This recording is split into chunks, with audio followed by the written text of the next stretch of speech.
ভিত্তিসমূহ। অতি ক্ষুদ্র অভ্যাসসমূহের অবিশ্বাস্য শক্তি। 2003 সালের একটি দিনে ব্রিটিশ সাইক্লিং এর ভাগ্য বদলে যায়। এই অর্গানাইজেশন গ্রেট ব্রিটেনের পেশাগত সাইক্লিং এর গভর্নিং বডি ছিল। তারা সে সময়ে তাদের নতুন পারফরম্যান্স ডিরেক্টর হিসেবে ডেভ ব্রেলসফোর্ডকে নিয়োগ দেয়।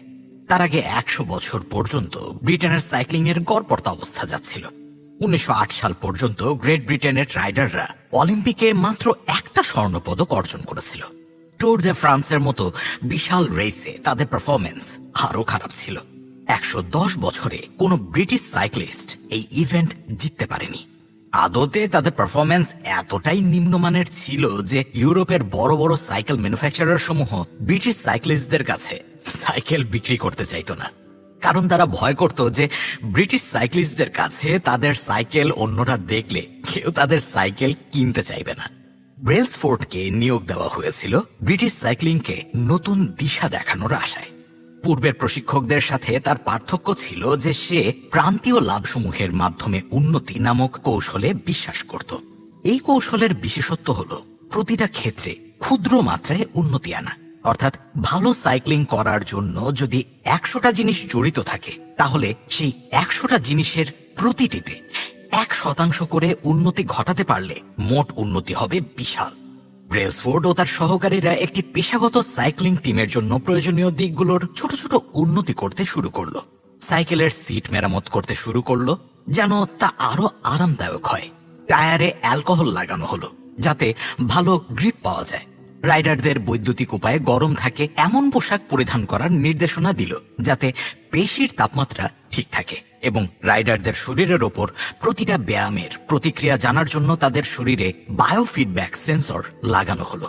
পোশাকের জন্য বিভিন্ন কাপড় পরীক্ষা করা হলো এবং আউটডোর রাইডারদের ইনডোর সাইক্লিং এর পোশাক পরিয়ে প্রশিক্ষণ করানো শুরু হলো যাতে শরীর হালকা অনুভব হয়। তারা এখানেই থেমে যায়নি। ব্রেলসফোর্ড ও তার দল অপ্রত্যাশিত দিকগুলোতেও 1% উন্নতি আনার চেষ্টা শুরু করলো। তারা বিভিন্ন ম্যাসাজ জেল পরীক্ষা করতে শুরু করলো কোনটিতে সবচেয়ে বেশি তাড়াতাড়ি পেশি পুনরুদ্ধার করা যায় সেটা জানার জন্য। হাতকে ঠান্ডা থেকে বাঁচাতে একজন সার্জন নিয়োগ করে রাইডারদের সঠিকভাবে হাত ধোয়া শেখানো হলো। রাতে ভালো ঘুমের জন্য প্রত্যেক রাইডারকে বিশেষ ধরনের বালিশ ও তোষক দেওয়া হলো। টিম ট্র্যাকের ভেতরে সাদা রং করে দেওয়া হলো যাতে সাইকেলের উপর ছোট ছোট ধূলিকণাও দেখা যায়, কারণ ধূলিকণা সাইকেলের পারফরম্যান্স কমিয়ে দেয়। এই ছোট ছোট উন্নতি অর্জন করার ফলাফল খুব দ্রুত দেখা দিতে লাগলো, যা কেউ ভাবতেও পারেনি। 5 বছরের মধ্যে ব্রেলসফোর্ড তার কৌশলের ফলাফল দেখিয়ে সবাইকে তাক লাগিয়ে দিল। 2008 সালের বেইজিং অলিম্পিকে ব্রিটিশ সাইক্লিং টিম রোড ও ট্র্যাক দুই ধরনের রেসেই আধিপত্য দেখানো শুরু করলো। সেই ইভেন্টে মোট স্বর্ণপদকের 60% তারা অর্জন করেছিল। 4 বছর পর লন্ডন অলিম্পিকে ব্রিটিশ সাইক্লিস্টরা 9টি অলিম্পিক রেকর্ড এবং 7টা ওয়ার্ল্ড রেকর্ড করে। একই বছরে Bradley Wiggins tour day France জয়ী প্রথম ব্রিটিশ সাইক্লিস্ট হয়। পরের বছর তার সতীর্থ এই ইভেন্ট জয় করে এবং সে 2015, 2016 এবং 2017-তে আবারও জয়ী হয়। ব্রিটিশ দল 6 বছরের মধ্যে 5টি ট্যুর ডে ফ্রান্স ইভেন্ট জয় করে। 2007 থেকে 2017 এই 10 বছরের মধ্যে ব্রিটিশ দল 178টি ওয়ার্ল্ড চ্যাম্পিয়নশিপ, 66টি অলিম্পিক ও প্যারা অলিম্পিক স্বর্ণপদক এবং সাইক্লিং এর 5 বার ইতিহাসের সর্বশ্রেষ্ঠ ইভেন্ট খ্যাত ট্যুর ডে ফ্রান্স জয়লাভ করে। কিভাবে এটি সম্ভব হলো? এত কম সময়ের মধ্যে কিভাবে একটি অতি নিম্নমানের দল বিশ্ব চ্যাম্পিয়ন হয়ে উঠল? কেন ছোট ছোট পরিবর্তন এত বড় ফলাফল বয়ে আনে এবং কিভাবে নিজের জীবনে এগুলো কাজে লাগানো যায়? কেন ক্ষুদ্র অভ্যাস বিশাল পরিবর্তন বয়ে আনে? প্রাত্যহিক জীবনে একটি নির্ধারক মুহূর্তের গুরুত্বকে বড় করে দেখা এবং ছোট ছোট উন্নতির গুরুত্ব এড়িয়ে যাওয়া অনেক সোজা। প্রায়ই আমরা আমাদের মনকে বোঝাই যে বিরাট সাফল্য পেতে বিরাট পদক্ষেপ দরকার। যে কোনো ক্ষেত্রে সফল হওয়ার জন্য আমরা দুনিয়া কাঁপানো পদক্ষেপ নেওয়ার ইচ্ছায় নিমজ্জিত থাকি, কিন্তু 1% উন্নতি বয়ে আনা গুরুত্বপূর্ণ মনে না হলেও দীর্ঘ মেয়াদে এটাই উৎকৃষ্ট উপায়। ক্ষুদ্র পরিবর্তন সময়ের সাথে সাথে অবিশ্বাস্য কিছু ঘটাতে পারে। গাণিতিকভাবে দেখতে গেলে প্রতিদিন 1% উন্নতি করতে পারলে বছর শেষে আপনি 37.5% উন্নত হয়ে উঠতে পারবেন। অন্যদিকে প্রতিদিন 1% অবনতি হলে আপনার অবস্থান হবে শূন্যের কাছাকাছি। অভ্যাস হলো আত্ম উন্নতির চক্রবৃদ্ধি মুনাফা। চক্রবৃদ্ধি মুনাফার মাধ্যমে যেভাবে টাকা বৃদ্ধি হতে থাকে, ঠিক একইভাবে অভ্যাসও আপনার আচরণকে প্রভাবিত করে।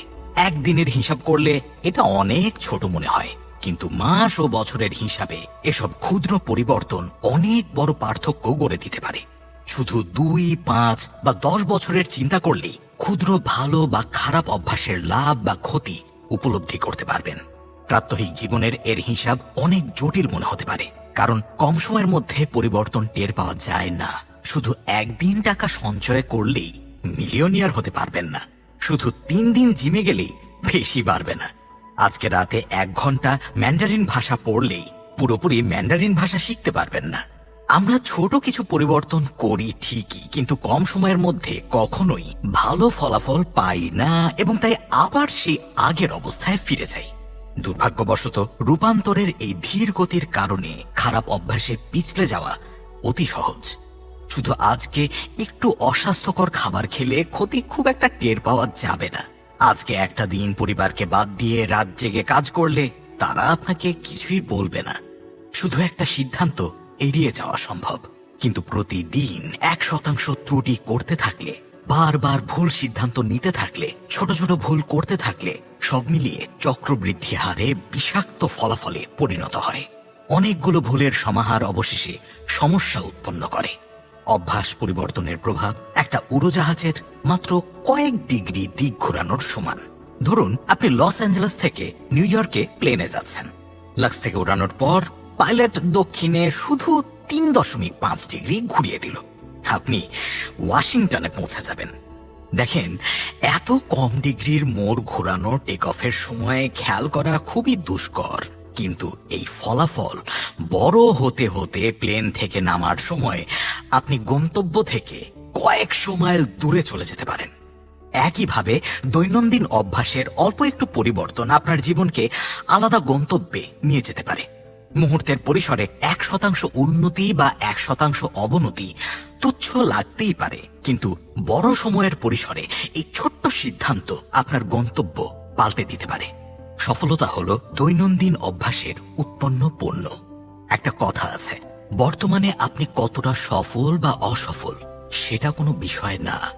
বিষয় হলো আপনার অভ্যাস আপনাকে আপনার স্বপ্নের দিকে ধাবিত করছে কিনা। বর্তমান অবস্থার চেয়ে বর্তমানে কোন পথে যেতে হবে সেটা নিয়ে ভাবা অনেক বেশি গুরুত্বপূর্ণ। আপনি যদি একজন মিলিয়নিয়ার হন, কিন্তু প্রতি মাসে যদি আপনার আয়ের চেয়ে বেশি খরচ করে ফেলেন, তাহলে আপনার পথ ভুল। খরচে স্বভাব যদি না যায়, তাহলে শেষটা ভালো হবে না। বিপরীতভাবে আপনি যদি অসচ্ছল হন কিন্তু প্রতি মাসে কিছু টাকা বাঁচান, তাহলে অর্থনৈতিক স্বাধীনতার দিকে এগিয়ে যাচ্ছেন। যদিও এই মন্থর গতি পছন্দ নাও হতে পারে।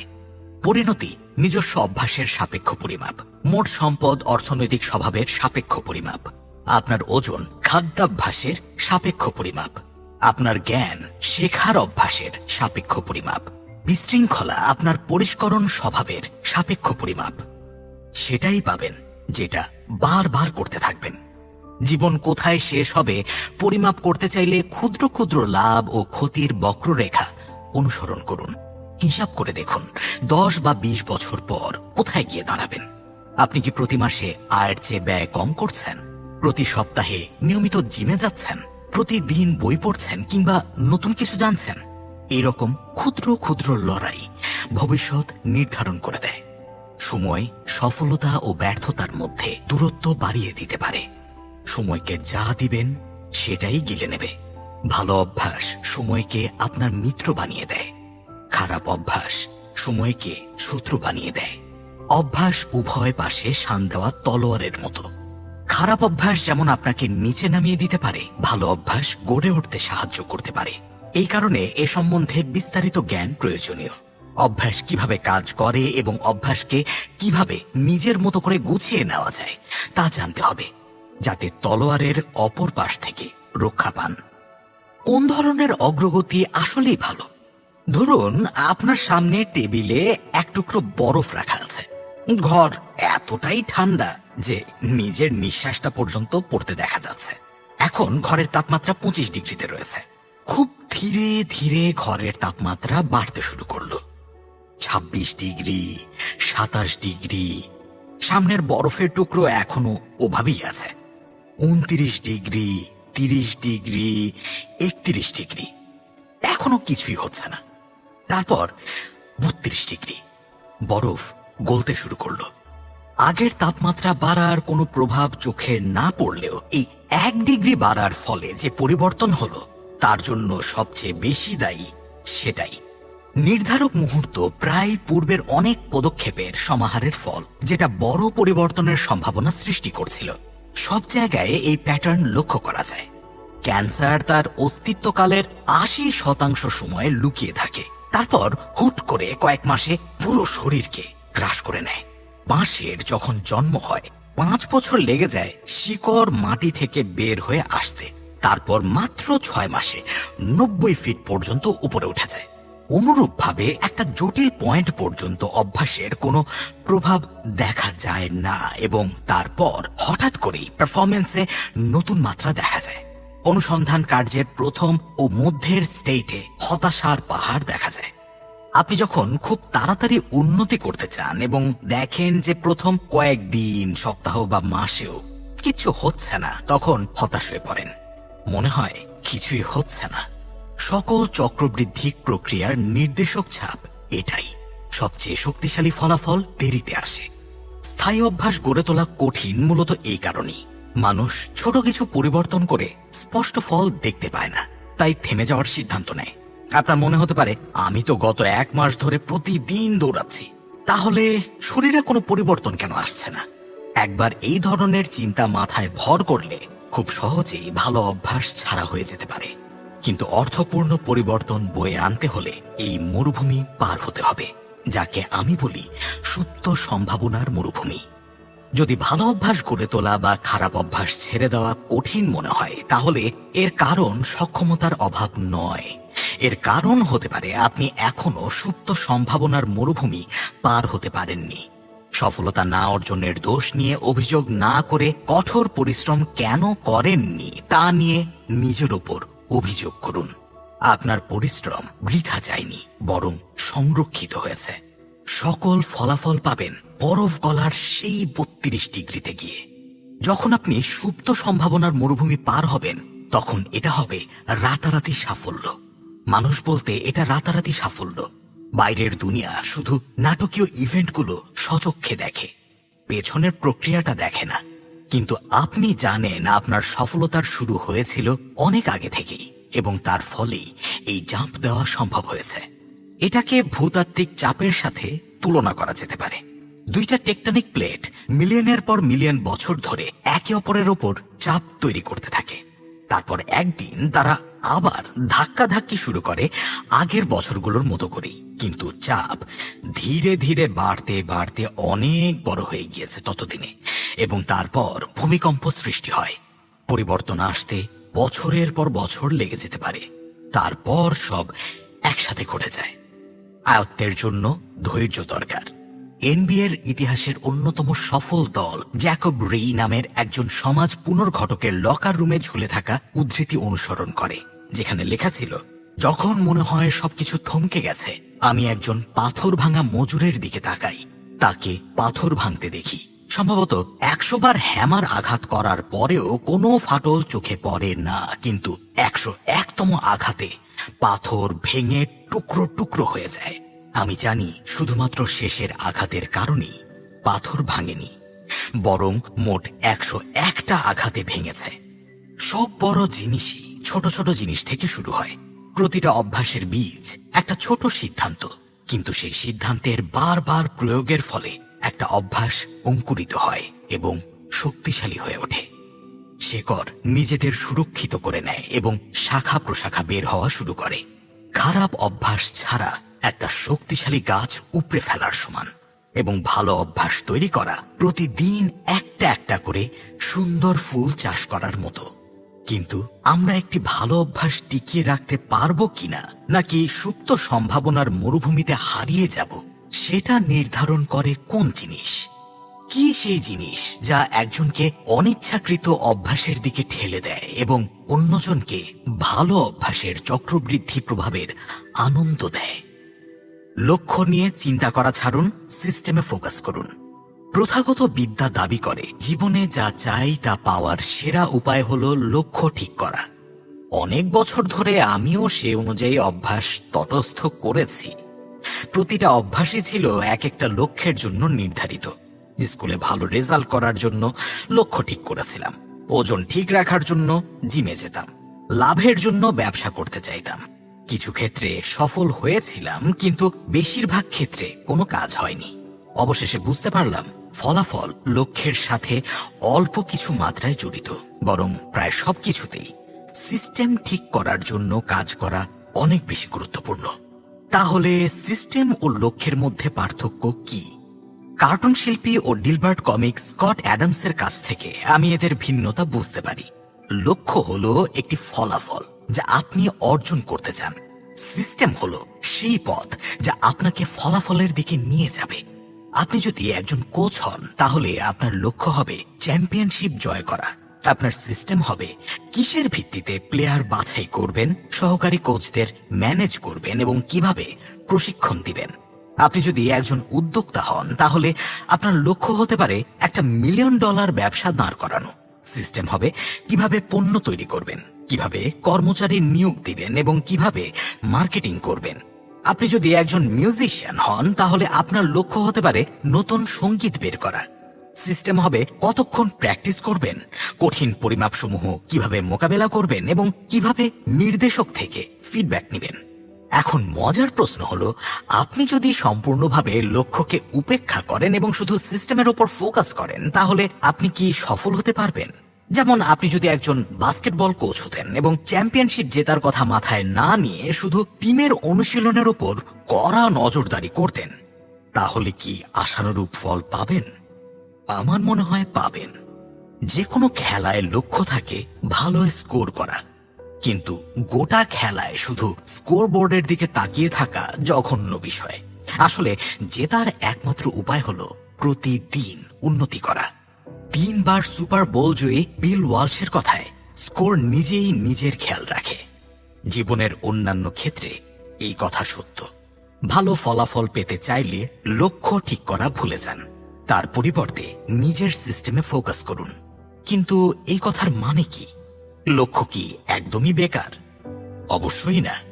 দিক নির্দেশ করার জন্য লক্ষ্য ঠিক করা ভালো, কিন্তু উন্নতি আনার জন্য সিস্টেম সবচেয়ে লাভজনক। লক্ষ্য নির্ধারণ করতে করতেই যদি অনেক সময় অপচয় করে ফেলেন এবং সিস্টেম নিয়ে না ভাবেন, তাহলে একমুষ্টি সমস্যার উদ্রেক হবে। সমস্যা 1, বিজয়ী ও পরাজিতদের লক্ষ্য একই। লক্ষ্য ঠিক করতে গেলে নিজের পছন্দের একটা বড় পক্ষপাত থাকে। আমরা শুধু তাদের উপরেই মনোযোগ দেই যারা জয়ী হয়েছে এবং মনে করি বড় লক্ষ্যের কারণেই তারা সফলতা পেয়েছে। কিন্তু যারা একই কাজে ব্যর্থ হয়েছে, তাদের কথা একদমই ভুলে যাই। সকল অলিম্পিয়ানই গোল্ড মেডেল জিততে চায়, সকল প্রার্থী চাকরি পেতে চায়। যদি সফল ও ব্যর্থ সকলেই একই লক্ষ্য অর্জন করতে চায়, তাহলে সেই লক্ষ্য পরাজিতদের থেকে জয়ীদের আলাদা করতে পারবে না। ট্যুর দে ফ্রান্স জেতার লক্ষ্য ব্রিটিশ সাইক্লিস্টদের এই খেলায় শীর্ষে নিয়ে যায়নি। এর পূর্বেও প্রতিটা ইভেন্টে তারা জয়ী হতে চেয়েছিল, অন্যান্য সকল টিমের মতোই। লক্ষ্য সবসময়ই ছিল, অন্যদের থেকে তাদেরকে আলাদা করেছিল তাদের সিস্টেম এবং প্রতিনিয়ত সেই সিস্টেমের ছোট ছোট উন্নতি করা। সমস্যা 2, লক্ষ্য অর্জন করা শুধুমাত্র একটা ক্ষণস্থায়ী পরিবর্তন। ধরুন আপনার রুমটা অনেক অপরিষ্কার এবং আপনি লক্ষ্য ঠিক করলেন পরিষ্কার করার। যদি মানসিক জোরে হঠাৎ করে ওই রুম পরিষ্কার করে ফেলেন, তাহলে আপনার রুম পরিষ্কার হবে ঠিকই তখনকার মতো। কিন্তু এরপর আপনি যদি আবার সে আলস্য ভরা অপ্রয়োজনীয় সবকিছু জমিয়ে রাখার অভ্যাসেই ফিরে যান, যা মূলত রুম অপরিষ্কার থাকার মূল কারণ, তাহলে আবার সেই একই অবস্থা পরিবর্তিত হবে এবং আবার পরিষ্কার করতে আপনার নতুন করে মানসিক শক্তি অর্জন করতে হবে। এর ফলস্বরূপ ফলাফল একই হবে, কারণ আপনি কখনোই সিস্টেমটা পরিবর্তন করেননি। আপনি একটা উপসর্গকে ঠিক করলেন মাত্র, তার পেছনের কারণটা জানা ছাড়াই। লক্ষ্য অর্জন শুধু কিছু সময়ের জন্য আপনার জীবনকে পরিবর্তন করবে। এটাই অগ্রগতির সাথে লক্ষ্যের ভিন্নতা। আমরা মনে করি যে ফলাফল পরিবর্তন করা দরকার, কিন্তু সমস্যা ফলাফলে নেই। আমাদের দরকার সিস্টেম পরিবর্তন করা, যার দ্বারা ফলাফল আসে। ফলাফল পর্যায়ে সমস্যার সমাধান করলে শুধু ক্ষণস্থায়ীভাবে সমাধান হয়। ভালো উন্নতি করতে চাইলে সিস্টেম পর্যায়ে পরিবর্তন আনুন। ইনপুট ঠিক করুন, আউটপুট নিজে নিজেই ঠিক হয়ে যাবে। সমস্যা 3, লক্ষ্য আনন্দকে সীমিত করে। যে কোনো লক্ষ্যের পেছনে অন্তর্নিহিত অনুমান হলো একবার লক্ষ্যে পৌঁছে গেলেই আমি সুখী হয়ে যাব। লক্ষ্য সবার আগে। এই মানসিকতার সমস্যা হলো আপনি ধারাবাহিকভাবে পরের মাইলস্টোনের আগে পর্যন্ত আনন্দ উপভোগ থেকে দূরে থাকছেন। আমি অসংখ্যবার এই সমস্যায় পড়েছি। অনেক বছর ধরে আনন্দ এমন জিনিস ছিল যা আমার ভবিষ্যৎ সত্তা উপভোগ করবে। আমি নিজের কাছে প্রতিজ্ঞা করেছিলাম যে 20 পাউন্ড পেশি বাড়ানোর পর কিংবা আমার ব্যবসা নিউ ইয়র্ক টাইমসে ফিচার হওয়ার পর আমি রিল্যাক্স করতে পারবো। এছাড়াও লক্ষ্য আর দ্বিধা সৃষ্টি করে। লক্ষ্য অর্জন করতে গেলে আপনি সাফল্য আর লক্ষ্য অর্জন করতে না পারলে আপনি হেরে গেলেন। আপনি মানসিকভাবে নিজেকে আনন্দের একটা সংকীর্ণ ভার্সনে নিয়ে যান। এটা করা কিন্তু ভুল। আপনার অবলম্বন করা পথ একদমই একই যাত্রায় নিয়ে যাবে যা আপনি মনে মনে ভেবেছিলেন তার সম্ভাবনা অনেক কম। নিজের সন্তুষ্টিকে শুধু একটা দিকে সীমাবদ্ধ রাখা কোনো অর্থ প্রদান করে না, যেখানে সফলতার অনেক পথ আছে। সবার আগে সিস্টেম। এই মানসিকতা এই সমস্যার প্রতিষেধক। চূড়ান্ত পণ্যের চেয়ে যখন আপনি প্রক্রিয়ার প্রেমে পড়ে যাবেন, তখন আর আনন্দ করার জন্য অপেক্ষা করতে হবে না। সিস্টেম যখন চালু থাকবে তখন যখন ইচ্ছা সুখ আরোহণ করতে পারবেন। আর একটা সিস্টেম বিভিন্নভাবে সফল হতে পারে, শুধু আপনার প্রথম ধারণা করা উপায় যে হবে এরকমটা নয়। সমস্যা 4, লং টার্ম অগ্রগতিতে লক্ষ্যসমূহ অমিল হতে পারে। সর্বশেষে লক্ষ্যভিত্তিক মানসিকতা ইয়ো ইফেক্ট সৃষ্টি করে। অনেক দৌড়বাজ মাসের পর মাস ধরে কঠিন পরিশ্রম করে, কিন্তু ফিনিশ লাইন পার করার সাথে সাথে তারা ট্রেনিং করা ছেড়ে দেয়। তাদের উৎসাহ দেওয়ার জন্য রেস ইভেন্ট থাকে না। এজন্য একটা নিয়ে যদি সব ফোকাস থাকে, তাহলে সেটা অর্জন করার পর আপনাকে এগিয়ে নিয়ে যাবে কি? এ কারণেই অনেকে একটা লক্ষ্য অর্জন করার পর আবার সে আগের অভ্যাসই ফিরে যায়। লক্ষ্য ঠিক করার উদ্দেশ্য হলো গেমে জয়ী হওয়া।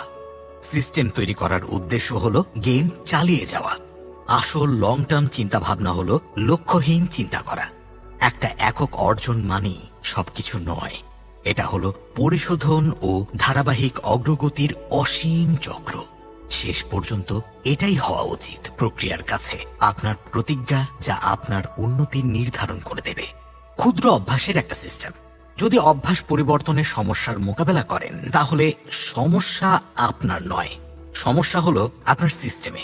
খারাপ অভ্যাস বারবার ফিরে আসে। এর মানে এই নয় যে আপনি পরিবর্তন করার চেষ্টা করেন না। আসল কারণ হলো পরিবর্তন করার সিস্টেমটাই ভুল। লক্ষ্যের সমান হয়ে উঠতে পারেন না এমনটা নয়, আপনার সিস্টেমের লেভেলে নিচে নেমে যান, এটাই সমস্যা। একটা নির্দিষ্ট লক্ষ্যের দিকে ফোকাস করার চেয়ে পুরো সিস্টেমের দিকে ফোকাস করুন। অ্যাটমিক শব্দের গভীর একটা অর্থ এটি। এখন পর্যন্ত আপনি নিশ্চয়ই বুঝতে পারছেন, ক্ষুদ্র অভ্যাস মানে ক্ষুদ্র পরিবর্তন। এই ছোট ছোট অভ্যাস একটি বড় সিস্টেমের অংশ। ঠিক যেমন ছোট ছোট অণুর কণা বড় একটা মৌল গঠন করে, ঠিক সেভাবেই ক্ষুদ্র অভ্যাস অবিশ্বাস্য ফলাফলের ব্লক গঠন করে। অভ্যাস আমাদের জীবনের অণুকণার মতো, প্রতিটা কণায় উন্নতি করতে সাহায্য করে। প্রথমে এই ছোট্ট রুটিন কম গুরুত্বপূর্ণ মনে হতে পারে, কিন্তু শীঘ্রই তারা ব্লক বানাতে শুরু করবে, গুণিতক হারে বৃদ্ধি পাবে। তারা ছোট কিন্তু শক্তিশালী। অভ্যাস কিভাবে ব্যক্তিত্ব গঠন করে?